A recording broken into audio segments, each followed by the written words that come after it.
Абай Құнанбаев атындағы Саран гуманитарлы техникалық колледжінде облыстық оқушылар слеті 3-ші жыл өтуде. Бірақ биыл ол осы оқу орнының 100 жылдығына арналды. Слетке Қарағанды облысының 11 мектебі қатысты. Олардың бірі Шет ауданынан келген Шарбан Батталов атындағы Тірек мектебі, ресурстық орталық.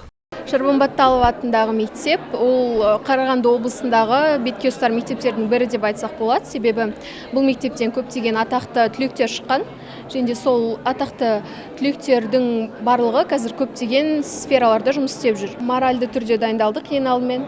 Содан кейін стенд жасадық, балаларды жинадық, өзіміздің командамызды, топтарды. Бүгінгі слетқа шақырғандарыңызға үлкен алғыс айтамыз. Және де көршілес командаларға сәттілік тілейміз.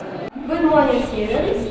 We're glad to see you on our board playing. Іс-шара 3 кезеңде өтті. Мектеппен таныстыруы, аудиториялар бойынша квестердің өтуі және қорытынды кезең қатысушыларды алаңдарға бөлу болды. Олар спорт секциялары, ғылыми-практикалық конференция, шеберлік сыныптары, кәсіби сынақтар және арт-терапия. Әр кезеңнен кейін мектептерге балдар беріліп, олардың есебі бойынша жеңімпаз анықталады. Бауыржан Момышұлы атындағы жалпы білім беретін мектептің оқушылары да өздерінің жасампаздығы мен жақсы көңіл күйін көрсетті.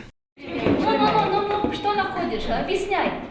Любой предмет, там остается сложный предмет. Біздің мектеп қалалық және республикалық олимпиадалардан ең үздік олимпиадалық команда номинациясын иеленді, және артта көріп тұрған кубокты және дипломды иеленген болатын. Өнер саласынан да біздің мектебіміздің мақтаныштары бар, себебі олар халықаралық олимпиадаларға жолдама алып, олардан бас жүлделі орындар иеленген болатын. Бұл іс-шара маған өте қатты ұнап жатыр, себебі барлық мектептерден оқушылар қатысып, олардың жетістіктерін көріп, тағы қандай жетістіктерге жетуімізге болатынын көрдім.